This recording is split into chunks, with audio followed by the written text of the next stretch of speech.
The advice and opinions expressed by the host of Autism Live and her guests are meant solely as suggestion and should not be in any way construed as child-specific advice. Any choices you make in determining your child's treatment are completely at your own discretion.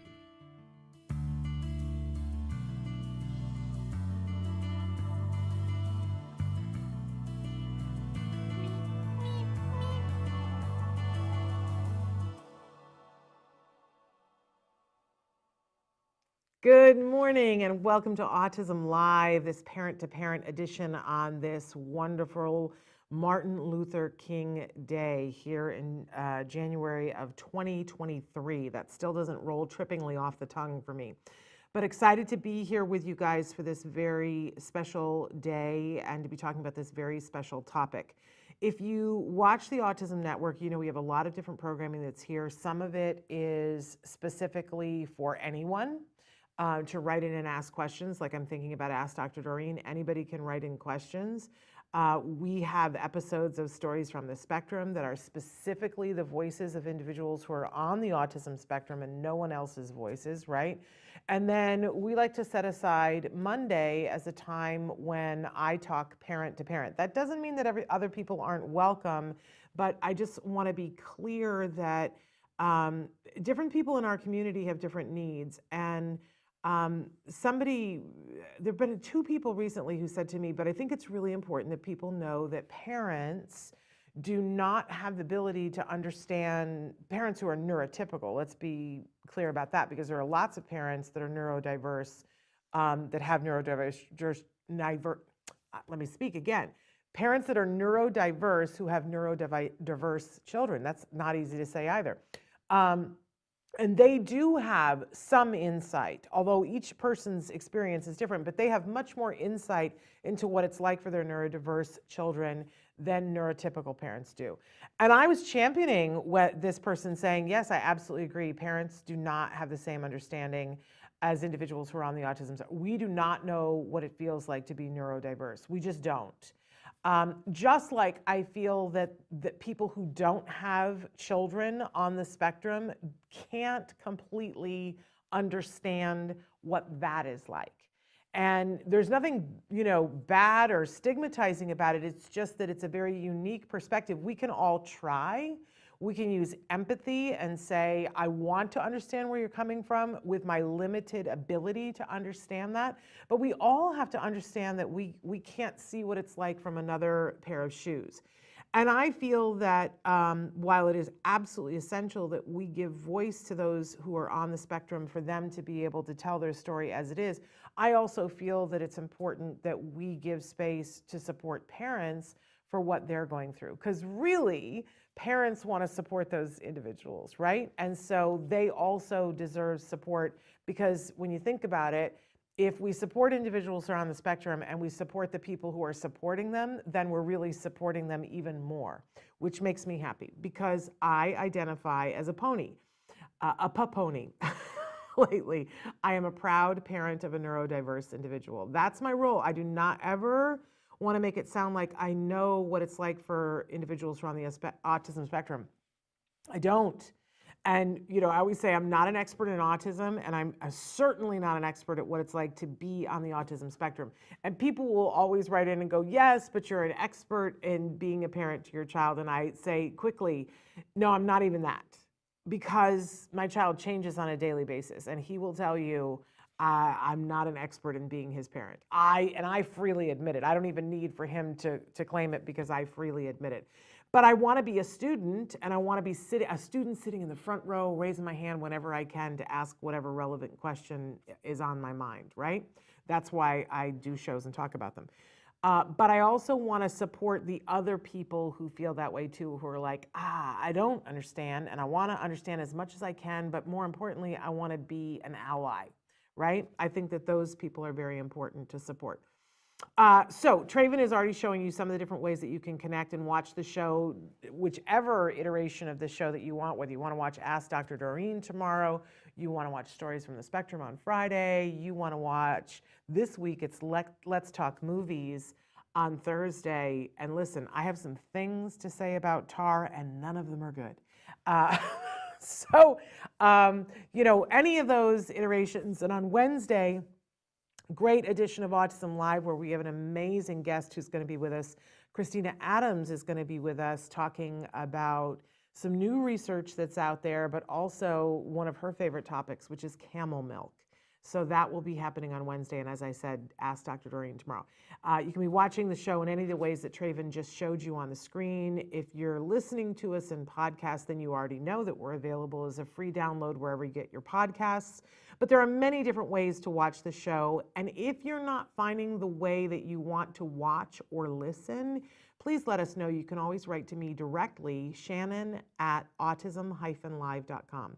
And I love to hear from you guys. And right now, we love to hear from you guys while we're doing the show so that we can be interacting with you. All right. But today, we've started a new series for 2023 because we're always trying to streamline and make it easier. And like, how do people want to consume content both while we're doing it live and afterwards to make it quicker and more efficient? And so we have a bunch of topics that you guys have asked for, and we're still taking topics, but we're doing a series called the Top 10 Tips. But these are parent-to-parent tips. And before we even get started in the PowerPoint, I want to make sure that I reiterate that this discussion is meant parent-to-parent. And that doesn't mean, please, if you are watching and you are anywhere on the spectrum and you want to add insight, please do. But we're not pretending that we're giving insight from individuals who are on the spectrum or from experts in socialization. We're just talking parent to parent. What are the things that myself and other parents have learned over the years that were like, oh, that actually was helpful in supporting my child to learn social skills. So it's not the actual curriculum, and I want to be clear about that. We can talk about places that you can get good curriculum for social skills because there are plenty out there. One of my favorites, and it's around all over the United States, is the PEERS program. When your child is old enough, I really recommend that you enroll yourself and your child in a PEERS program. There are great books that are out there. There are great socialization coaches. There are great ABA companies that really have a lot of great things that can teach you about socialization. The skills program, skillsforautism.com, has great socialization lessons in it. So I feel like the curriculum is out there. If you're looking for a social skills curriculum, you're going to find it. You can even go on Pinterest, for heaven's sake, for free and put in socialization skills, and it will give them to you both for kids with ASD and teens with ASD and adults with ASD, but it'll also give you for anyone. Because here's the thing, we can all be better at socialization. Absolutely everybody. I answered a question this morning. We'd done a show about tantrums and meltdowns, and somebody had written in and said, hey, is it possible that a child who's not on the spectrum could have a tantrum or a meltdown? Yeah. And, because this is a human experience. And so we're all able to have tantrums and meltdowns, and we're all able to grow in our social skills, and we're all able to have different areas where we're not as sharp with our social skills as other people. So, it's not a one-size-fits-all, but this talk is meant to help you, to give you some 10 basic, this is a thing to follow when you are in an intervention with your child or teen.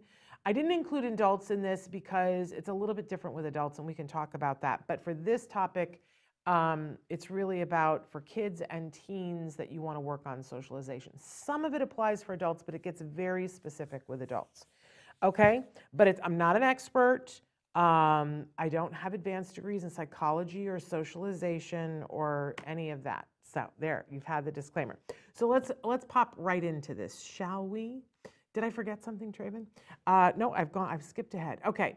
So my number one tip for this is to don't make assumptions about anything, because I feel like a lot of people in the world and a lot of people around the autism community, looking at the autism community, have a whole lot of assumptions about social skills, and I find that most of it is just trash, to borrow a word from Traven. So, sometimes people will look at an individual, and the two examples I have here is someone who's sitting with their back to a group of people. People, I think, look at that and put it through their filter and go, oh, that's a person who doesn't like to socialize or can't socialize or whatever. And often that is not the case. That may be somebody who is absolutely craving social interaction, and they may have some social skills, but they may have a couple of places where they're kind of hung up and they're not getting to the reinforcer of, oh, I said hello to this person and they talked back to me, and now I'm having a conversation with them, but they want that, right? And then there are other people who people assume, oh, that person doesn't have any social issues and they don't have anything to work on social skills because they'll go up and they'll talk to anyone and they can have a conversation. And yet that individual might be somebody who has crippling social anxiety. So I think it's best to make absolutely no assumptions going in and to look at the individual and to communicate with the individual about what they're comfortable with. Now, right away, I know that some of you might be like, well, that's all well and good, but my kiddo is nonverbal. But let's remember that when we talk about verbal skills and someone being able to communicate, that they estimate that when people are, I don't even like the term, but neurotypical, right? When people aren't diagnosed with any kind of a social disability at all, or a disorder of any kind, those people are communicating, and about 13 to 18% of how they communicate is actually spoken language. And the rest is other stuff, like facial expressions, body language, gesturing, things like that. So I'm not saying that it's not easier when you can ask someone, hey, how do you feel about socialization, right? And what parts are hard for you? Sure, it's 100% easier when you can ask somebody, but let's be real. How many people really know how to answer that? And I'm not just talking people on the spectrum. If somebody were to say, I'm going to ask you right now, like, where do you feel like your socialization skills aren't as good as you would like them to be? And I'm going to guess that you're not going to be able to go, boom, it's this, right? Because you'd have to think about it for a minute and go, gosh, and you probably would want to talk to some of the people in your life and go, hey, what do I do that you see that kind of hangs me up and trips me up? Because sometimes it's easier for somebody outside of you to see where the problem is. You may not even know where the problem is. So don't get upset and be like, I'm left out of this because I can't talk to my child. I think for most people, the way that you're going to be able to see what a person likes and what a person is having problems with is by spending time with them, observing them, trying things with them, and seeing what it is like for them. And I keep saying the quote from the woman at the conference that I was at a couple of months ago who said, people vote with their hands and their feet. And if you see that your child, when you take them to a playground, if you see that a child comes up to them and says something to them and that your child turns around and runs away, well, that's them voting with their feet, right? If you see that your child pushes them away, that's them voting with their hands. And that is information that you want to take in and go, okay, I don't quite know what the issue is yet, but I see that there is an issue here and it's worth working on. It's absolutely worth working on for the quality of life for that individual, so that they can have choices. We're going to talk more about that in a second. But don't make assumptions that your child doesn't want to socialize or that your child does want to socialize. For some kiddos, it's just work. It's just drudgery. I love when we talk to Dr. Temple Grannon and she says, I said to her not that long ago, I was like, what do you still struggle with? And she said, oh, small talk. It's like, how does anybody even want to waste the time to do that? And I so appreciated that because small talk is, for a lot of us, it's work, right? So think about what that might be like for somebody who's on the autism spectrum, who's like, that is completely superfluous stupidity. Why are we wasting the time to ask, so how about that weather? Because it really doesn't make sense. Like, we don't need to convert them to our nonsensical way of being, right? So again, don't assume. And on the other side, I've had a lot of people on the spectrum say, especially older adults, and this is why I say it gets a little bit different with adults. I've had adults say to me, I don't want to have friends. I'm not interested in having friends. And I think it's important to hear that and to not poo-poo that, but I think it's important to also do further investigation and say, well, what do you want? What would you like? Do you want to have someone to be able to tell your stuff to? Do you want someone to be able to sit with you from time to time? Do you like having company, if not communication, Because what I find is that when you continue to ask questions in all the different ways that there are to ask questions, right? Not just verbal, but what you find is that everybody has something that they want socially. And that's a good place to start. So to begin, make socialization attempts short and personally rewarding. So let's put this in a couple of different categories. If you have a 3-year-old and you want to start working on socialization skills, and we're going to get into this a little bit more about what the process of this is, but let's say that you've set up a play date with another kiddo. Don't make it a 6-hour play date. Like, if you want to set them up for success, make it something short and something that your child's really going to enjoy. So if your kid loves dinosaurs, then I would say make an arrangement with another parent and say, let's meet at the Museum of Natural History by the dinosaur exhibit, and our plan is that we're going to stay for, I don't know, you set the time on it, but it's okay to say we're going to just be there for 15 minutes. And, if I were a parent and somebody said, we're only going to be there for 15 minutes, I would be like, oh, well, is it okay if we stay longer? And I think it's okay to have those conversations, right? And if at 15 minutes it seems like things are going well because the dinosaurs are so interesting, then you can extend it a little bit more. But don't stay for 6 hours, because you will see that you will reach a point where your child gets tired, because social interaction, when you are not used to it, is exhausting.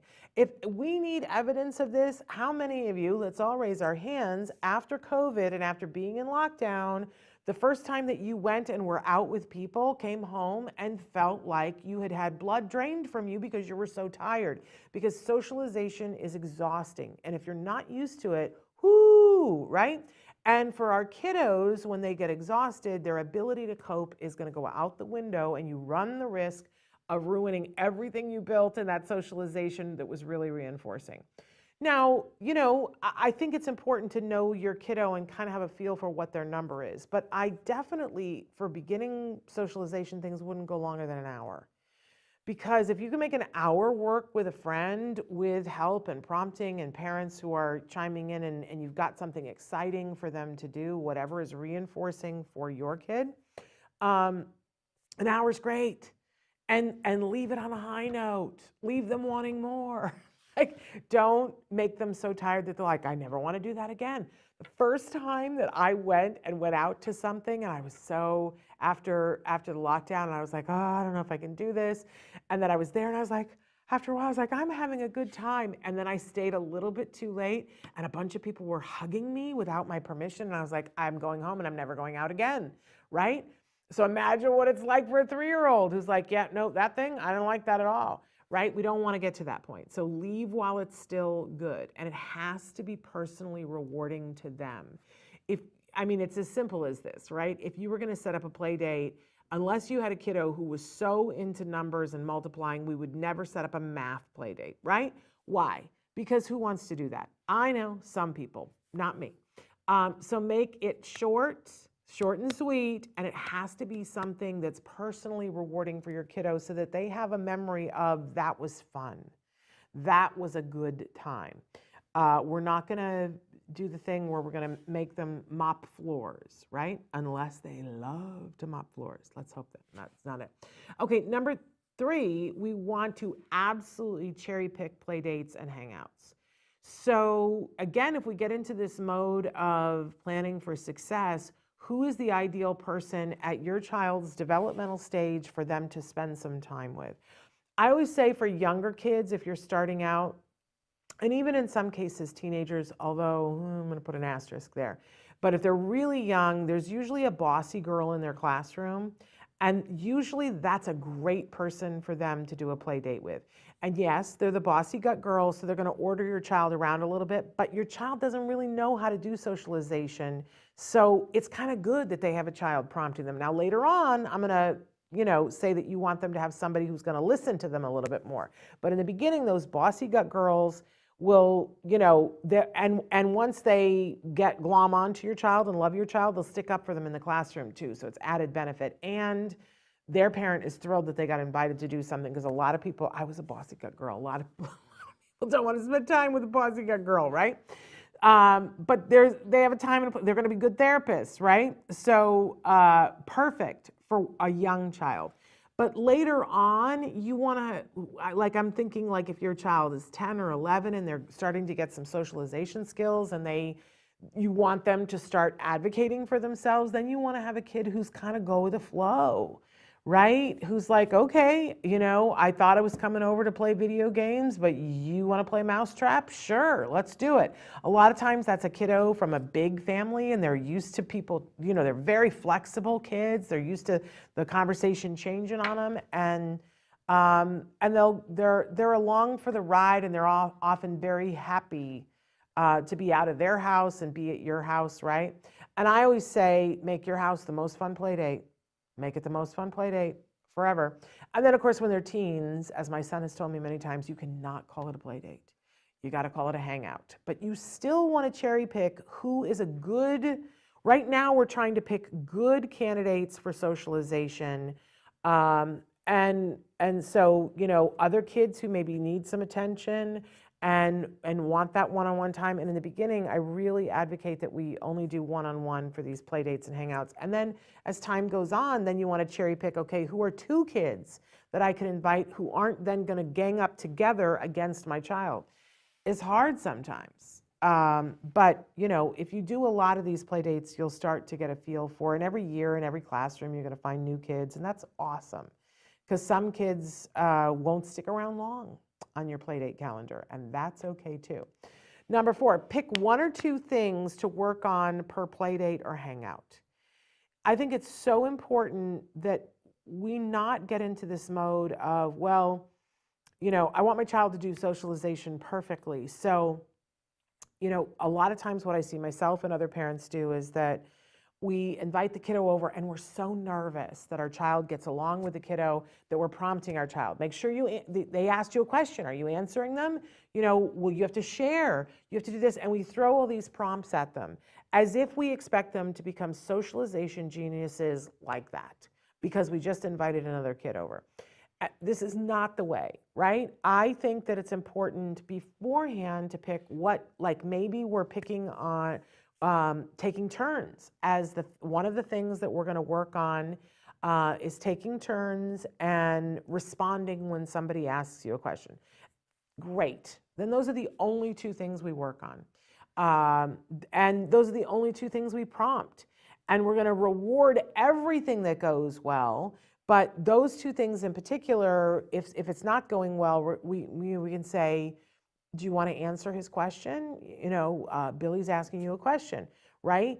And we're going to do it in a nice and kind way or we're going to re-prompt Billy and say, Billy, I'm not sure if he heard you, because if he did, he would have answered you, which is really a prompt for your child, right? Billy, can you ask the question again? And then your child goes, oh, right, I was supposed to answer the questions, right?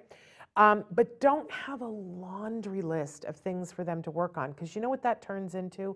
And I'm so guilty of this as a parent, is like, stand up, make eye contact, make sure that you thank them, and so what it turns into is your kid is like, oh, I can't do anything right? And it doesn't matter whether they're 3 or 33, they're going to get that message if you're constantly telling them what they're doing wrong.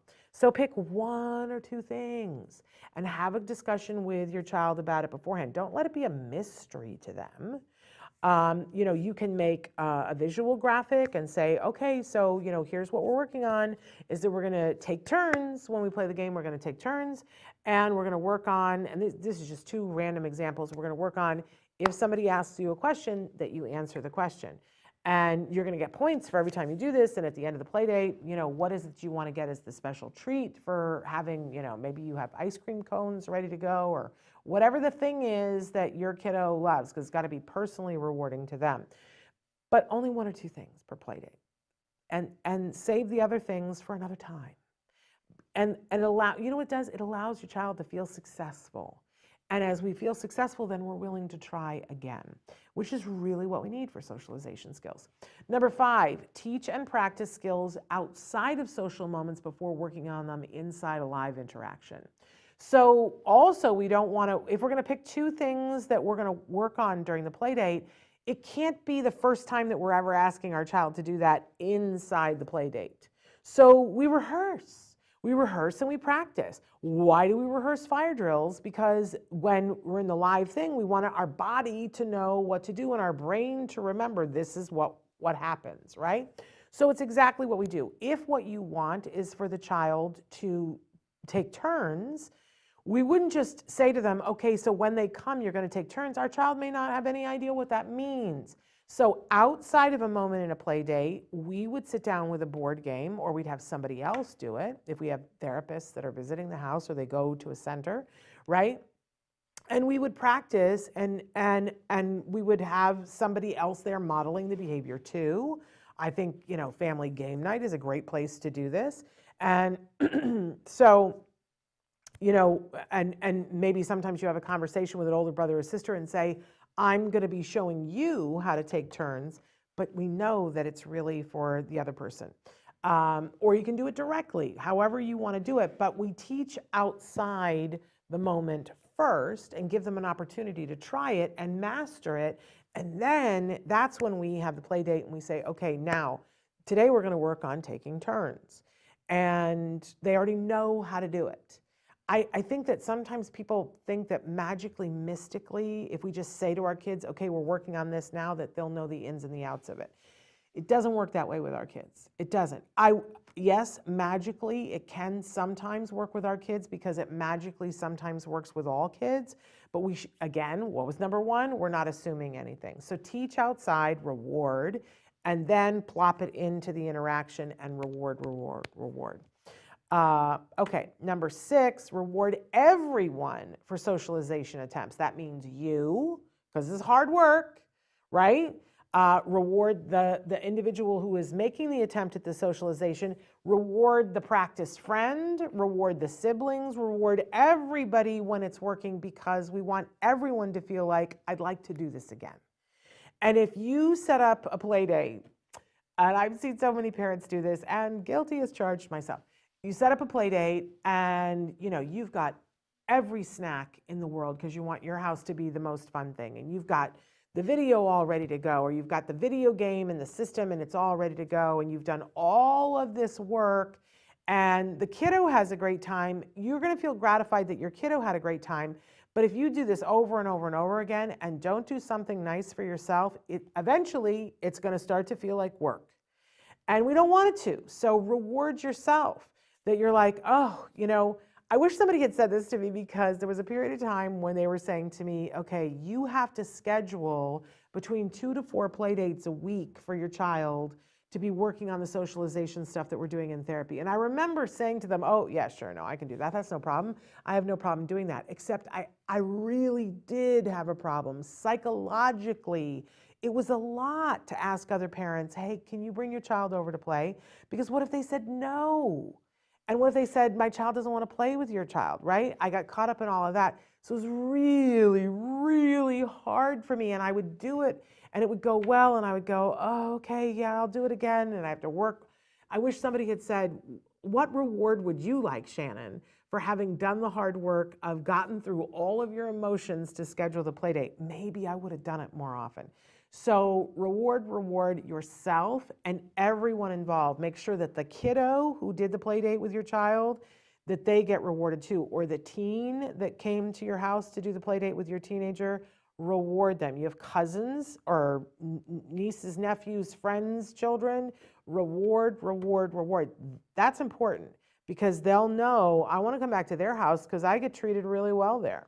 And that's praise and, whatever their favorite food is, whatever their favorite game is. Yes, people are going to write in and go, you're talking about bribing those children. Yes. Yes, I am. And if that's uncomfortable for you, I want you to rethink that and let go of that baggage. Because if what we need to do is to bribe children, to be guinea pigs for our children to work on socialization, can we all get over that and go, that's life? Do you want your child to end up being someone who knows how to fix a problem with socialization? Or do you want to sit and hope for the perfect child to show up at your door who has more patience than anyone that I've ever met before, whose feelings won't get hurt, and who, and there are those children occasionally, but they deserve to be rewarded too. Okay? So don't worry about bribing people. Bribe for now. And then what it does is it teaches them, this is a safe space for me. This is a good space for me. I'd like to do more. And it extends their patience. It's not a bad thing. It isn't. Number 7, give lots and lots of opportunities. That's what they had said to me. 2 to 4 at a certain point, play dates, because that's what they knew it was going to take for my son to get socialization. I didn't do it because I couldn't, because it was hard, and because I was all gummed up and I wasn't rewarding myself. But eventually we had to add tons and tons more socialization opportunities. We're still looking for more and more socialization opportunities. So, there's that whole school of thought about how many hours does it take to become an expert in anything. And they say, you want to be an expert golfer, then it's going to take 5,000 hours. You want to play the violin expertly, it's going to take 5,000 hours. And that's not 5,000 hours of being a concert violinist. That's 5,000 hours of practice before you're at a point where you're going to have some mad skills. I'm a potter now, and I've been making mugs. And they told me it takes 10,000 mugs before you make one perfect mug. I think I've let go of, I don't necessarily need to make a perfect mug because I like how imperfect my mugs are. But I'm putting in the time anyway. And I can see how much difference after 100 hours and 100 mugs. This was probably my 100th mug. And if you saw my first one, you couldn't have drunk tea out of it. You know what I'm saying? So, do we want to give our children these skills and have it be their own? Then let's give them lots and lots of opportunity. And obviously we want to reward those opportunities so that they're pleasant opportunities, so that they want to continue to learn and grow. We also want to model good social behavior. Now, when I was writing this, I was like, well, what is good social behavior? I think we would all classify it differently, but that's why it's important for you to model what you think is good social behavior for your child. That might be vastly different for you because of your culture than it is for someone else. That's okay. We're not putting, anything on top of that, but it's what do you think? Model the behavior that you want to see. When there was a period of time when they were teaching Jem safety lessons, and they were telling him, when you go into a store, to notice what is the uniform of the people in the store. And I've told this story before, that like at Target, when you go to Target, I don't even know if it's this way anymore, but at that time, people wore khakis on the bottom and they wore red shirts and they had name tags. And if you saw somebody at Target in khakis with a red shirt and a name tag, then the assumption was that they worked there. And that if you were at Trader Joe's, they wear Hawaiian shirts and name tags, right? So he got very keyed into name tags. Wherever we were, he was noticing name tags, and he was learning how to read, and he would read the name. And so we were at a Walmart once, and we were walking in, and there was this French older lady who was a greeter there, and she would say, I'm not good with French accent, but she would say, "Good morning," and which he really loved because it sounded like SpongeBob SquarePants, a little bit the snail. So he read her name tag, and he said good morning, because he was learning how to respond when people say something to you. Salutations is the lesson, and great social skill lesson. And so he said good morning, and he read her name, and I don't think he even meant to say it out loud, but he was reading it. He said Colette. So he said, "Good morning, Colette." And she said, "Oh, such a lovely young man, and you are so, such a," and she heaped this praise at this total stranger, and he was like, "Oh, well, that got a reaction, didn't it?" So then there was another time. I mean, like a week later, we were at Disneyland and we were in line for something, and to get on the storybook ride, which is like these big swan boats that you get into, and the person who was at the front of the line said something to him, and he was noticing the uniform because each ride has different uniforms at Disneyland. So he was kind of noticing that she had a vest and a white shirt and a name tag. And she was like, "Okay, young man, step into the boat." And he said, "Okay, thank you, Mary Beth." And she said, "Oh, aren't you the sweetest, nicest young man?" And she said, "I have a special gift for you because sometimes at Disneyland, they will give kids who interact with them." I did not know this before this because I didn't have a kid that interacted. Thank you very much. And she reached in and she pulled out, it was like a Cinderella shoe. And he was just little, and she gave it to him, and he was like, "What is this for?" And she said, "Because you're just so nice." And now he's been rewarded twice by greeting someone and using their name. So this kind of solidified in his brain, oh, this is currency. If you say hello to someone and say their name on their name tag, they kind of light up, and sometimes it means they give you something. And that became, oh, he did that every time we went anywhere. And for the longest time, he did that until somebody in his teen years was like, "Dude, what are you doing? That's not cool." I hate that phase of teenagers. But my point is that it became rewarding for him. Now, my mom was always somebody who walked into a store and would always greet people and would always use their name. So she was also modeling that behavior. I don't do that. But my mom was there and modeling that behavior too. So it wasn't like he hadn't seen it before. So whatever behavior you want to see, model it, because they will get it from other people, other teens, grandparents. Model what you want to see, right? Okay, number 9. Oh, this one's so important to me. Don't force norms. Teaching and forcing aren't the same thing. I want to put that the asterisk on it. But I think that there are so many things that we have in our heads that we go, "Oh, well, social skills, they have to know how to do this." And I want to talk to the dads for a moment, because dads tend to have this thing about, well, you're not being respectful if you don't look me in the eye and shake my hand with a certain amount of force. And I want to challenge that for you and go, why is that? Why is that the norm that's in your head? I know it was something that we were all taught at a certain time. And I remember, I mean, I'm old enough that I was taught that women should not give a forceful handshake. Like how much crap is that, right? So think about the norms that are in your head, and if you have to, write them down for yourself, and then write down why you think it's important, and chase that sucker down. Because if it's important to you because of what other people will think, I'm going to ask you to work on that by yourself, in your own time, not in your child's time. That I think it's, I don't want to say that we completely ignore societal norms. We don't. But there are some norms that I think are important, like we don't hit other people.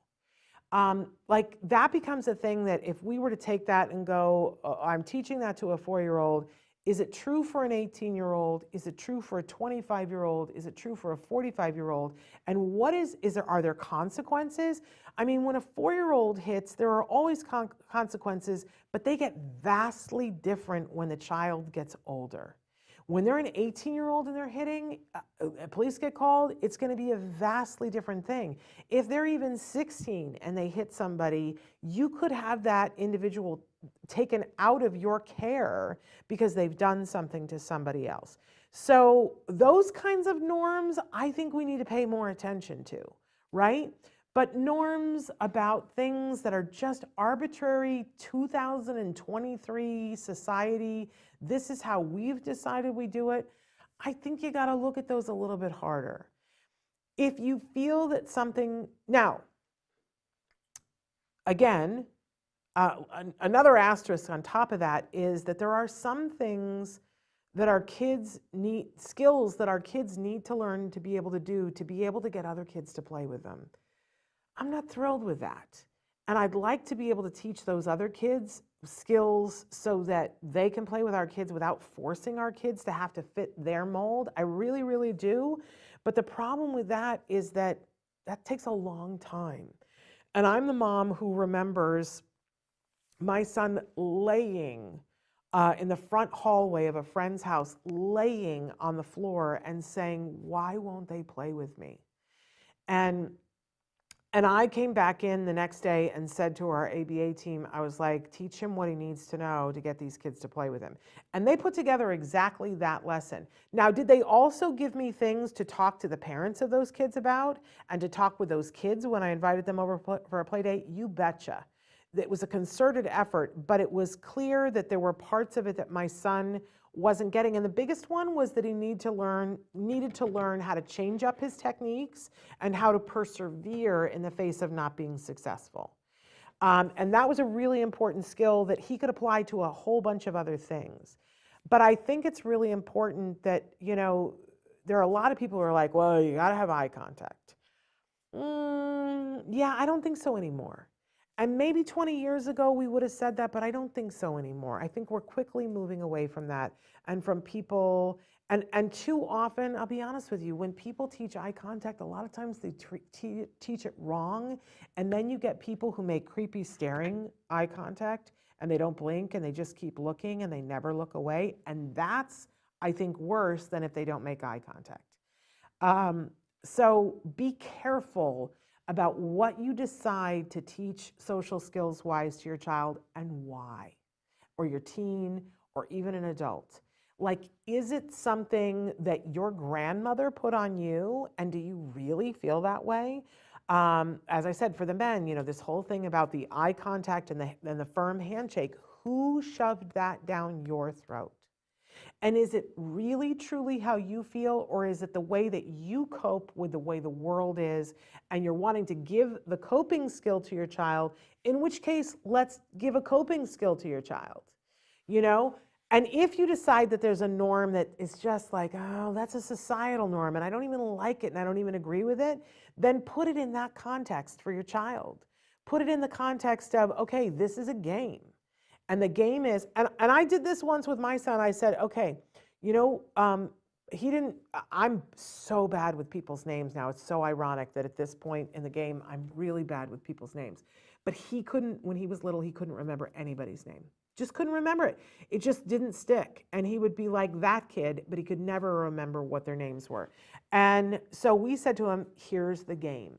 You want to know the game? Something that other people really like is when you know their name and you say their name. So here's the game. How many people today can you find out what their name is and then say their name back to them and see what the reaction is? And then we gave him a reward for if he could do more than 3 in a given day. And it became a game. So it wasn't the you have to do this, and if you don't, you're not going to fit in. We told him, it's a game. It's a game because it really kind of is. And it is true that other people like it when you say and remember their name. It's about them, not about you. You're not wrong if you don't know their name. But if you want them to feel like there's something special and that they matter to you, here's the game. Say their name. So that's a way of teaching. You can teach someone a skill. I can teach someone how to speak. I can't teach how to speak Chinese, but someone could teach me how to speak Chinese.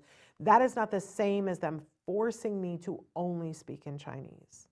And I think whenever we're talking about teaching and skills, we want to give options to people on the autism spectrum and give them abilities, but not shame, not force, not say you are not included, you are not worth it unless you do this.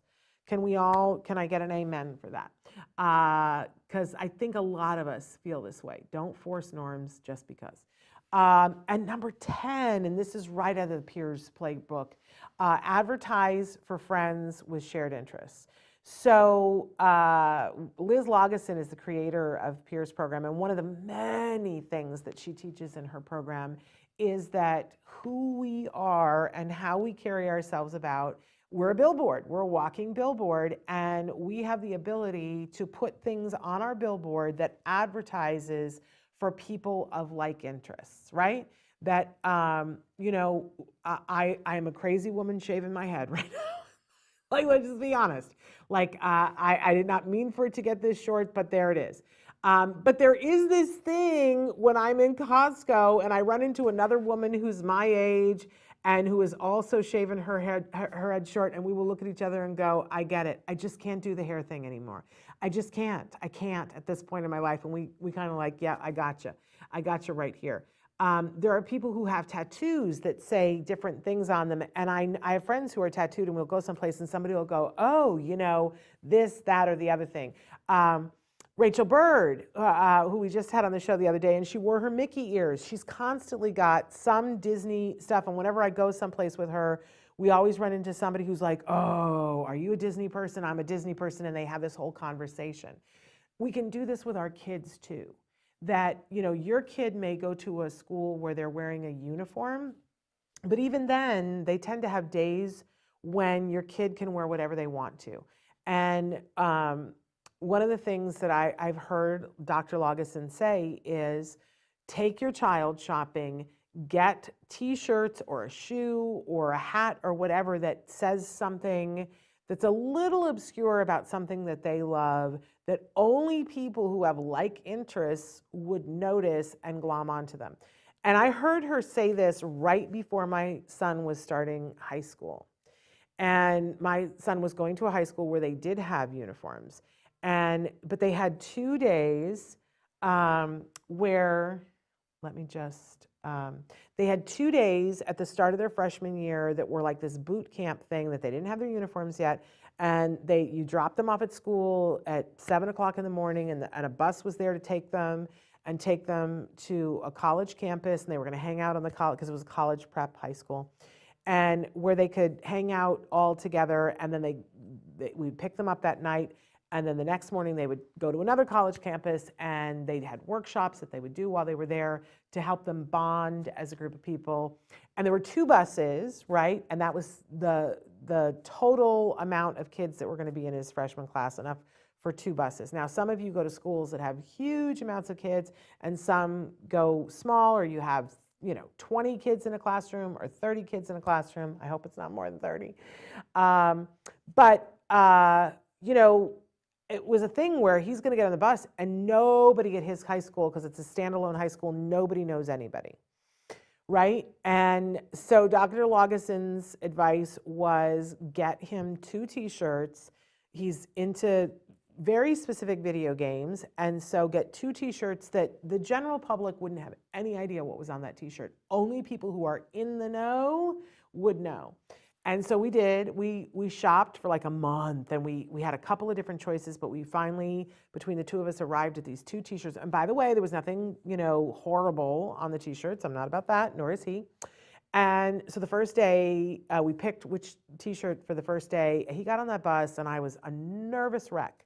And when I picked him up that day, he was like, this was the best day ever.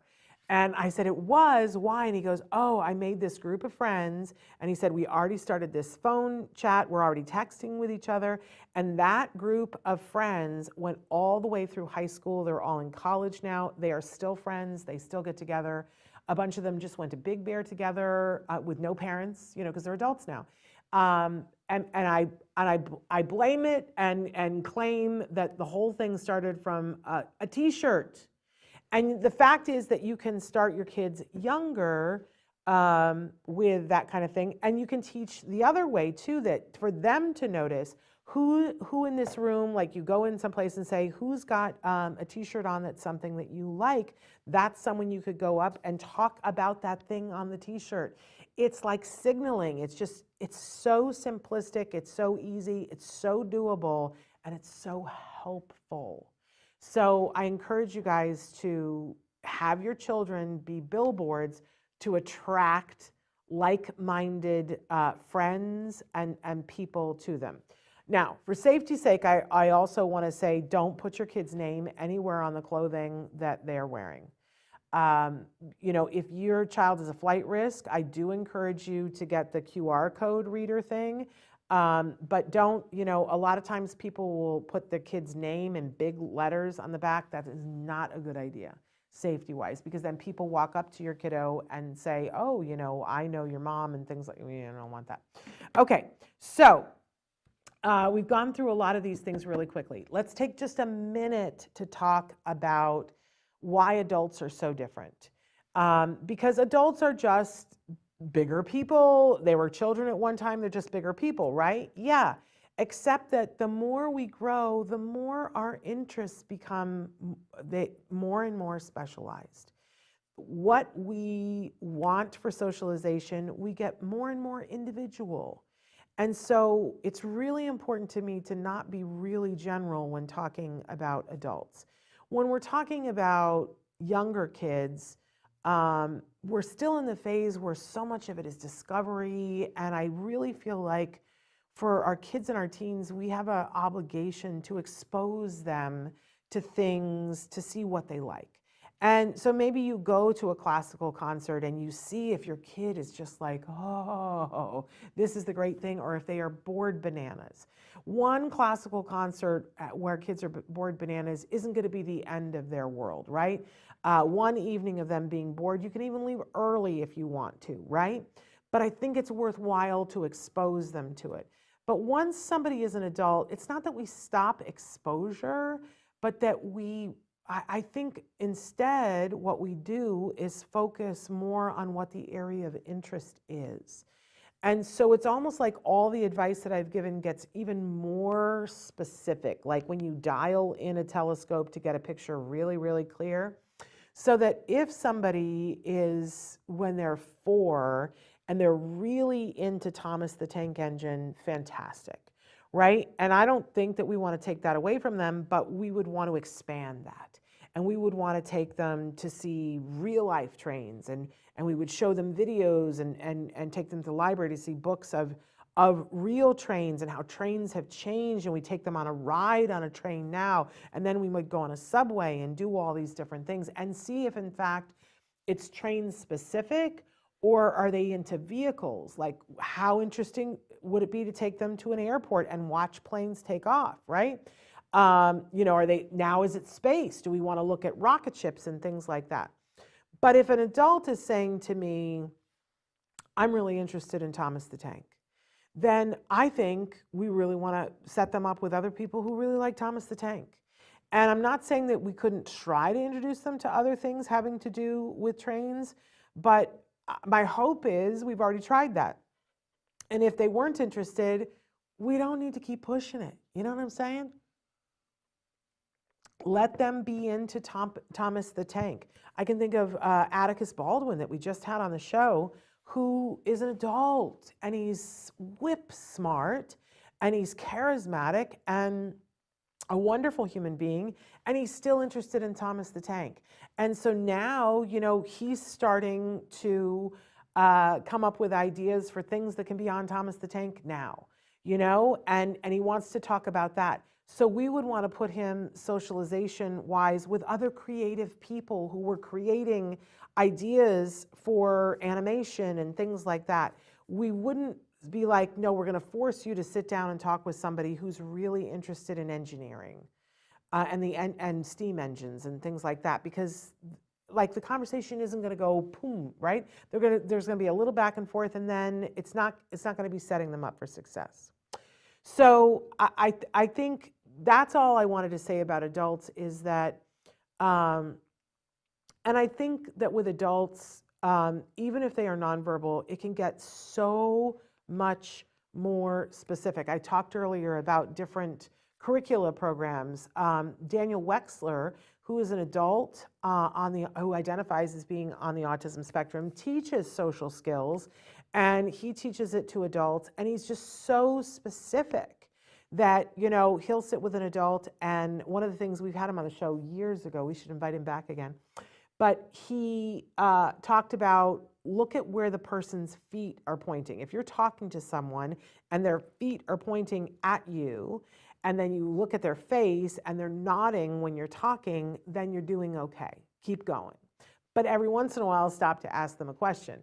But he says, if you notice that their feet are pointing another direction, then that means that they're not fully in the conversation, and you need to either ask them a question or, do something to repair this conversation. I don't think that would have ever occurred to me.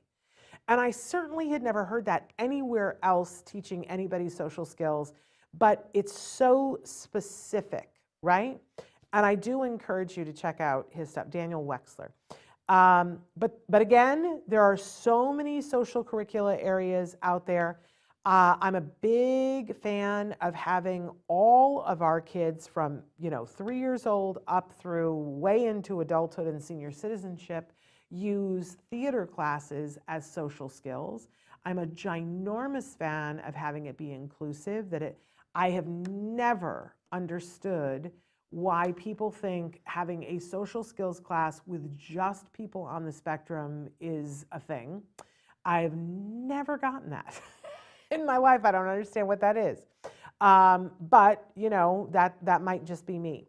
But I do think that being in a theater class, you get to try on other people and you get to act at interactions and communications, which makes it a safe place to succeed and a safe place to fail. So I certainly recommend that for especially our teens and adults, but I think start them young. And then they realize it's okay if I didn't get it exactly right. It's okay to try again. It's okay to say something even if I'm not sure where it's going. So anyway, I hope that this is useful to you guys. I want to take just a second and thank you guys for being here on Martin Luther King Day. And to remind you, we're back tomorrow live with Dr. Graham Pichet. We believe she's in the studio live, so you won't want to miss that. It'll be the first time in 2023. Then on Wednesday, we've got Christina Adams, who's going to be joining us. She is the author of 2 books. One, A Real Boy, which was the roadmap for me. Man, Logan Shepard's parents put that book in my hand and it changed my life, changed my family's life. It changed my son's life, right? It was about Christina and her son going through intervention, and man, that became my Bible. And now all these years later, a couple of years ago, before the pandemic, Christina put out a book called Camel Crazy, because after many years, she started giving her son camel milk, and you got to read Camel Crazy. But she loves some camel milk and some camel drivers and some camels. I love camels too, but not as much as Christina.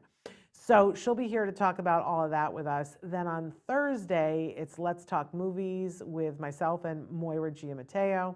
And listen, we've seen some movies in the last month, and the top of my head will come off and fly around the room. And I'll also tell you about some great movies as well. And then Fridays is reserved for Stories from the Spectrum. So we hope that you will tune into all of those things this week. You guys are amazing. I hope that everybody takes a minute today to commemorate a great day and a great human being in our history, Martin Luther King Jr., and that you find a moment to be inclusive in his name, and to celebrate people who say how it is not how it has to be. So I hope you find a moment to do that. And I always think about, the speech, the big speech about, that hill, and him saying, I may not get there with you. I may not get there with you. And I, as a parent of kiddos on the spectrum, and I always say that I hope that someday we're going to get to the place where everyone loves and respects individuals on the autism spectrum. And the humbling thing as a parent to say to your kiddo, I may not get there with you, but we're all still going there. And I love thinking about the fact that even though Martin Luther King isn't here, we are all still trudging to get up on the top of that hill and hold hands together, whatever color, whatever religion, whatever diversity in terms of mind and body, that we all get there together. So thank you for taking the time to be with us. We will be back tomorrow. Until then, give your kiddos a hug from me and one for you too. Bye-bye for now.